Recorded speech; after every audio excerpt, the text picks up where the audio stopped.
ऐसी दौड़ी ठाकुर जी से मिलने के लिए, कंघी भी लगी है। इसका क्या विचार करोगे? सामान्य लोगों को तो ये पागल दिख रही होंगी, एक आंख में काजल, अस्त व्यस्त वस्त्र, केश भी पूर्ण रूप से कंघी नहीं किए गए, ऐसे ही भाग रही हैं। लेकिन यही कृष्ण प्रेम की दशा है, यही कृष्ण प्रेम की स्थिति है। कोई अपने बालक को दूध पिला रही है, बालक से ज्यादा प्रिय कोई होता है? पर उसी समय ध्वनि आई तो बालक को वहीं विराजमान करके तुरंत दौड़ी कृष्ण से मिलने के लिए। ऐसी स्थिति गोपियों की हो गई। असंख्य गोपियां वृंदावन के उस पावन वन में कदम्ब वृक्ष के नीचे ठाकुर जी बैठे हैं और सुंदर शरद पूर्णिमा के चंद्रमा के प्रकाश से आच्छादित पूरा ब्रजमंडल हो रहा है। सब लोग अन्य अन्य भाव में हैं, परंतु वृंदावन की एक यमुना पुलिन पर आज असंख्य गोपियां और श्याम सुंदर मिल रहे हैं। ठाकुर जी ने जैसे नेत्र खोल करके सामने देखा, इतनी सारी गोपियां अस्त व्यस्त हैं, किसी के केश अधूरे हैं, किसी के आंख में एक ही काजल लगाए, किसी के एक ही होठ पे लाली माए, दूसरे पे है ही नहीं है, किसी के यही कंगन है, दूसरे में है ही नहीं, किसी के वस्त्र उधरे हुए, किसी कुछ, मतलब एक भी व्यवस्थित गोपी नहीं थी वहां पर, सब अस्त व्यस्त।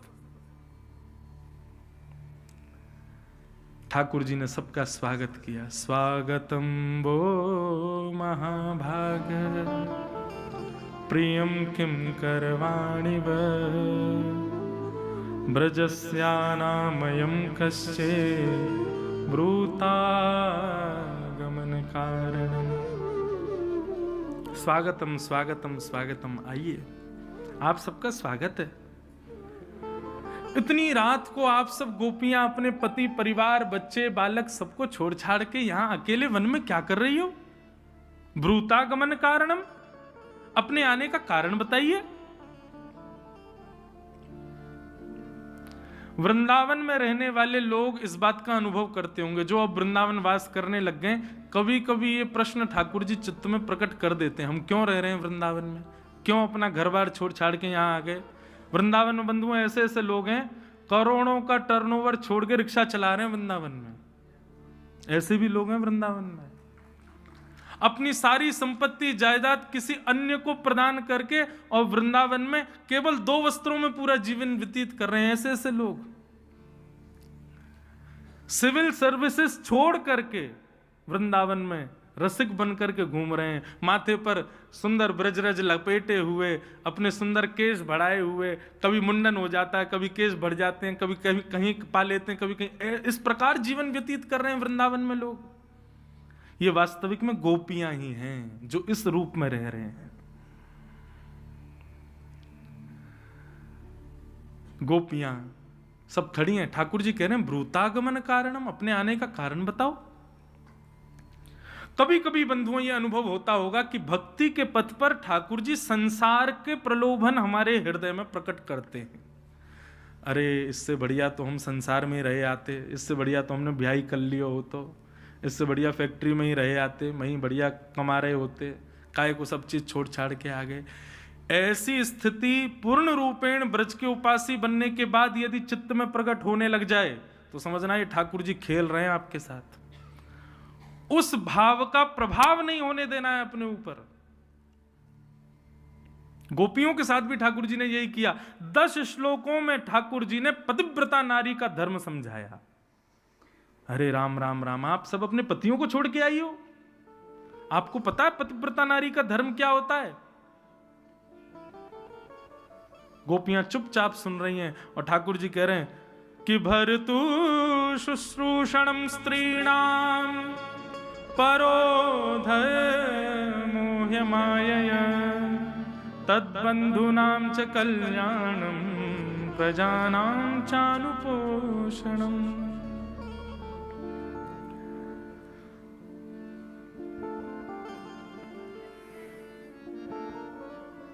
ठाकुर जी कह रहे हैं पतिव्रता नारी का धर्म होता है अपने पति को ही परमेश्वर मानो, उसी के ही माता पिता को लक्ष्मी नारायण मानो, उसके पूरे परिवार को ही अपना सर्वस्व मान करके उनकी सेवा करो, वो जैसे भी हैं उनको स्वीकार करो। यही एक पतिव्रता नारी का धर्म है, उसका कल्याण करो। ठाकुर जी ने बहुत सारी बातें कही, पतिव्रता नारी का धर्म क्या होता है, एक माँ को कैसे रहना चाहिए, एक स्त्री को क्या क्या करना है, सब बातें बताई। और सब बातें बता करके ठाकुर जी चाह रहे थे ये गोपियां वापस लौट के चली जाएं। लेकिन जैसे ही ठाकुर जी शांत हुए, गोपियां बोली अब आपका हो गया हो तो हम कुछ बोलें। ठाकुर जी बोले हाँ अब आप बोलो। और गोपियों, भगवान ने 10 श्लोकों में पतिव्रता नारी का धर्म समझाया, गोपियों ने 11 श्लोकों में उत्तर दिया कि हम क्यों आई हैं सब छोड़ छाड़ के। इसी को प्रणय गीत कहते हैं। गोपियां कह रही हैं कि मैवं विभोर्हति भवान गदितुं नृशंसं संत्यज्य सर्व विषयांस्तव पादमूलम् भक्ता भजस्व दुर्वग्रहमात्यजास्मान् देवो यथादिपुरुषो भजते मुमुक्षु। गोपियां कहती हैं लाल जी आपको पता है भक्त की और भात की एक ही राशि होती है। देखो कहां से आ रही हैं गोपियां। भक्त की और भात की एक ही राशि होती है।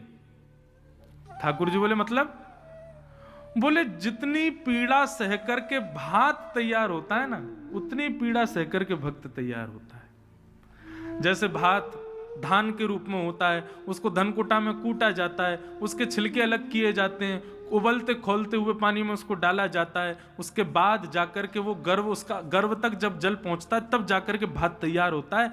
लेकिन भोक्ता, भोजन करने वाला, जैसे उसको भात परोसा जाता है तो वो कोई उसकी मर्यादा नहीं देख पाता कि अरे राम ये तो बड़ी मेहनत से बना है, इसको बेचारे को चुन चुन के पाऊं, इसको चबाऊं नहीं, या कुछ ऐसा नहीं। सीधा दाल उड़ेलता है, उसमें पापड़ वापड़ मिलाए, मिला मिलू के गप खा लेता है।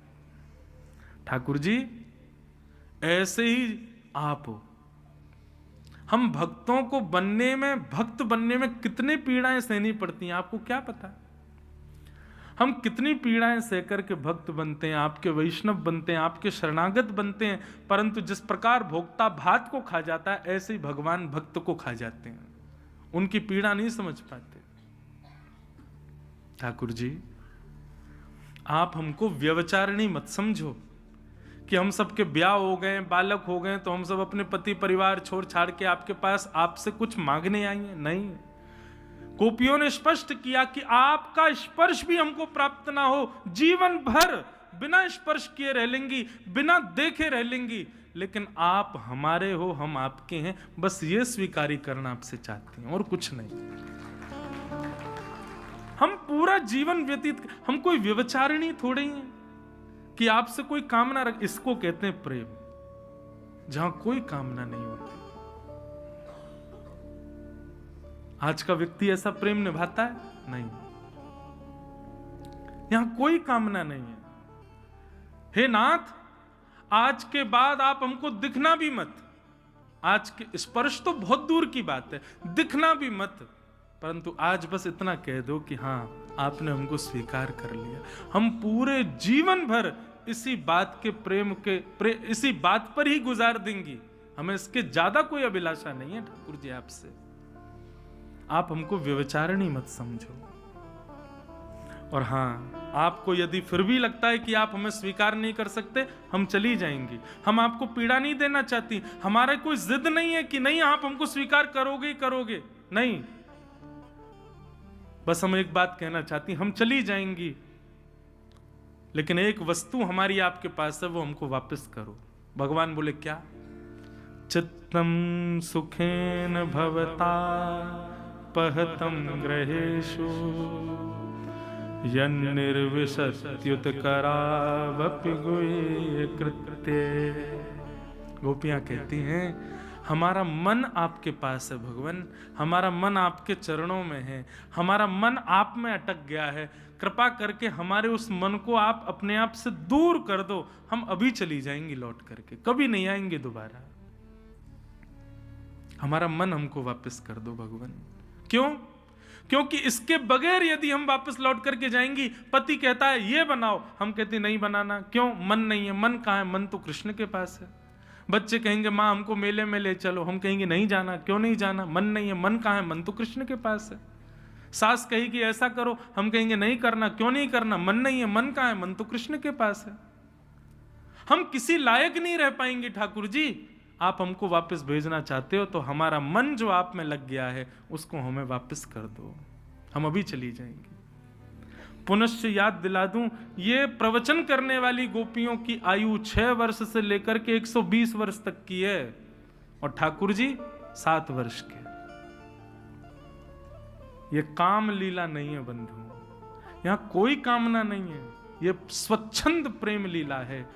इसीलिए मैं कहता हूं संसार में प्रेम किसी से नहीं हो सकता, अगर होगा तो केवल कृष्ण से होगा, और किसी से हुआ तो वो अट्रैक्शन हो सकता है, प्यार हो सकता है, लगाव हो सकता है, लेकिन प्रेम यदि होगा तो केवल और केवल वृंदावन चंद से ही हो सकता, और किसी से नहीं हो सकता, और किसी से कभी संभव नहीं। क्योंकि श्री कृष्ण के अलावा अतिरिक्त कोई भी प्रिय लगा, चाह के बिना कोई प्रिय लगेगा ही नहीं। आपके अंदर चाह तो होगी, ये चाहिए इससे, लेकिन ठाकुर जी से प्रीति करोगे तो उससे उनसे कोई चाह हो ही नहीं सकती, उनसे उन्हीं की चाह है, और वह भी ना मिलेंगे, बस चाह बनी रहे, हम तड़पते रहे, इसी में जीवन निकल जाएगा। यह है स्वच्छंद प्रेम। गोपियों ने जब यह बात कही कि हमारा मन लौटा दीजिए, ठाकुर जी के नेत्र सजल हो गए। भगवान ने विचार किया, बोले अरे गोपियों, मैं तो आपकी परीक्षा ले रहा था कि आपकी स्थिति कहां है, अब मुझे समझ आ गया। चलो अब हम कुंजों में विहार करेंगे। और ठाकुर जी रास विहार करने लगे, इतने में ही कामदेव आ गया। भगवान बोले तुम कहां घुसे चले आ रहे हो भाई? बोले सुंदर स्त्री पुरुष जब मिलते हैं तो मैं आ जाता हूं। भगवान बोले भाग यहां से, स्त्री पुरुष नहीं है, ये जीवात्मा और परमात्मा है। कामदेव बोला नहीं मैं तो आऊंगा। भगवान बोले तो तू प्रवेश करके दिखा। जैसे ही वृंदावन में कामदेव ने प्रवेश किया, ठाकुर जी ने इतना सुंदर रूप धारण कर लिया कि भगवान के रूप को देख करके कामदेव भी मूर्छित होकर गिर पड़ा, और भगवान का नाम पड़ गया मदन मोहन। बोलो मदन मोहन लाल की। मन की बात कासों ना कहिए, कहिए तो केवल मदन मोहन से कहिए। बंधुओं, एक सूत्र बता रहे हैं। कई लोग कहते हैं मन की बात कह देने से मन हल्का हो जाता है। ऐसे कहने वाले ही आपकी बात को फैला देते हैं सब जगह जाके। मन की बात कासों ना कहिए, किसी से मत कहो, और यदि कभी कहने का मन हो, नहीं रह पा रहे कहे बिना, तो मदन मोहन सो कहिए। वो आपकी बात समझेंगे भी और उसका कोई ना कोई निदान करेंगे भी। बंधु, ठाकुर जी ना सांकेतिक रूप में बात करते हैं। आप उनका संकेत समझा करो। जैसे कई बार क्या होता है, कोई पीड़ा आपको सता रही है, आपने ठाकुर जी से कहा ठाकुर जी ये पीड़ा है, इसको दूर करो, लेकिन कुछ अवधि तक वो दूर नहीं हो रही, तो ठाकुर जी का संकेत समझो, बेटा ये पीड़ा तुम्हारा निर्माण कर रही है, इसको होने दो, स्वीकार करो। अगर उसमें आपकी भलाई नहीं होगी, ठाकुर जी तुरंत दूर कर देंगे, लेकिन पीड़ा में भी कई बार भलाई होती है। इसलिए किसी किसी के जीवन में यदि बहुत पीड़ा है तो निश्चित है वो पीड़ा आपका एक ऐसा निर्माण कर रही है जो आगे चल करके लाभकारी होगा, उसको स्वीकार करो। ठाकुर जी के संकेत समझो।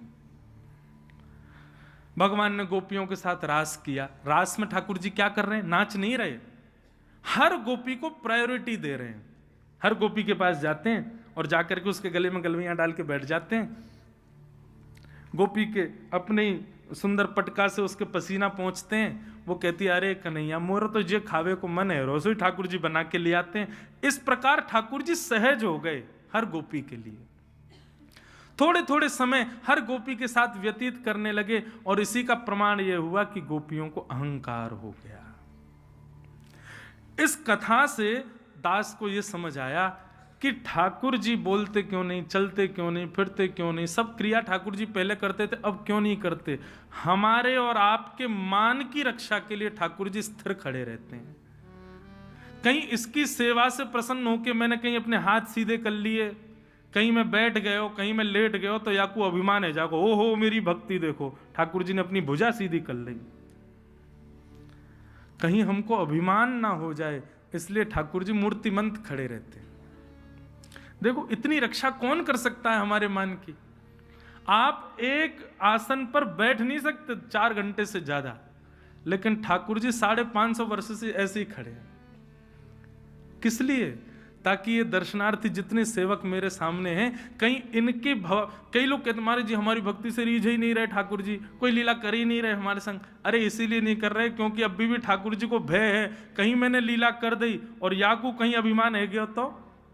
हम अपनी बात बताएं, हम अपने लाल जी को ऐसे गले में टांग करके ले जाते हैं, जब विदेश कहीं फ्लाइट में जाना होता है गले में बैठे रहते हैं। एक बार विदेश जा रहे थे, कोई नहीं था, मैं और लाल जी दोनों हवाई जहाज में बैठे, रात की बात। हमने की लाल जी अब तो यहाँ कोई ना है, कोई ना देख रहा हो आपको, या भुजा को नीचे कर लो, सहज हो जाऊं, मैं किसी को नहीं बताऊंगा। खूब देर तक अब मैं बार बार ऐसे करूँ, 5 तक गिनती करूँ, 1 2 3 4 5, आंख खोलूं, ठाकुर जी वहीं खड़े हैं, कुछ नहीं कर रहे। फिर पता अपने आप ऐसा संकेत हुआ, ठाकुर जी बोले तू तो सबसे पहले कथान में जाके बता देगो कि मेरे ठाकुर जी ने यूं हाथ की हो, या हमारे तेरे सामने ना करूंगा। कहीं हमको हमारी सेवा से ठाकुर जी रीझ गए इसका अभिमान ना हो जाए, इसके लिए ठाकुर जी एक स्थिर बने रहते हैं। कहां तक कहीं कई लोग स्नान कराते हैं, उनके हाथ से गिर और जाते हैं ठाकुर जी, फिर भी ठाकुर जी बेचारे लुढ़क के आ भी नहीं करते। क्यों? कहीं मैंने कर दिया तो ढिंडोरो पीट देगो। कई बार देखने को मिलता है सोशल मीडिया पे, वो कई लोग ठाकुर जी को दूध पिलाते हैं, वीडियो बना के डाल देंगे सब जगह, देखो हमारे ठाकुर जी दूध पी रहे हैं। क्यों? इसीलिए तो ठाकुर जी सहज नहीं होते कि कहीं आपको अभिमान ना हो जाए। हम तिलक लगा लेते हैं तो अभिमान हो जाता हमको कि हमसे बड़ा कोई भक्त नहीं, हम बड़े वैष्णव। ठाकुर जी को आपके भीतर काम आ जाएगा, क्रोध आ जाएगा, लोभ आ जाएगा, ठाकुर जी सह लेंगे, लेकिन अभिमान आ गया ठाकुर जी सह नहीं पाएंगे। इसलिए उस मान की रक्षा के लिए ठाकुर जी एक रूप में रहते हैं। गोपियों से सहज हो गए ठाकुर जी, और गोपियों को अभिमान हो गया कि हम बड़ी सुंदर हैं, हमारे रूप पर, हमारे भाव पर ठाकुर जी श्याम सुंदर रीझ गए। ठाकुर जी बोले गलत बात, सौंदर्य पर रीझना होता तो तुमसे लाख गुना सुंदर पूतना बन के आई थी, मैंने उसको देखा तक नहीं। इसी बात से गोपियों तुमको सोच लेना चाहिए था कि मुझे सुंदरता नहीं आकर्षित करती, और आप आज अपने सौंदर्य पर अभिमान कर रही हो। और ऐसा होते ही ठाकुर जी वहां से अंतर ध्यान हो गए। अभिमान हृदय में है तो ठाकुर जी दूर ही भागेंगे। आप वृंदावन आने के प्लान बनाते रह जाओगे, बार बार कैंसिल होंगे, निश्चित कहीं मान है, उस मान को दूर करो। सब गोपियां विरह आतुर होकर के खोज रही हैं श्याम सुंदर कहीं मिल जाओ। तुलसी से पूछती हैं, वृक्षों से पूछती हैं, सबसे पूछ रही हैं तुमने हमारे प्रियतम को देखा, लेकिन किसी से भी प्रत्युत्तर नहीं मिला। विरह आतुर होकर के समस्त गोपांगनाएं यमुना तट पर आ गईं, और यमुना तट पर श्री जी का आवाहन करके सब गोपियों ने गोपी गीत गाया।